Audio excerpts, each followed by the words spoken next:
El Estatuto de Autonomía, esto de aquí, estos 56 artículos que tengo aquí, no es Asturias.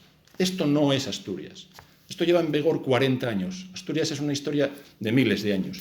Y esto no representa Asturias. En 1975 éramos la quinta región de toda España con mayor tasa de actividad. Hoy somos la última de toda España. No soluciona ni un solo problema de los asturianos. No le ayuda a pagar la factura de la luz, no le ayuda a encontrar trabajo, al revés, miles de asturianos tienen que salir de Asturias a encontrar trabajo. No le ayuda el Estatuto de Autonomía a esperar menos por una intervención quirúrgica, no soluciona ninguno de los problemas de los asturianos, al revés, se los agrava. Y de hecho lo único que pretende el presidente del Principado es vincular a Asturias al Estatuto, porque un Estatuto salido de su puño y letra lo identificaría con él. Identifica Estatuto con Asturias y por eso él quiere identificarse con el propio Estatuto.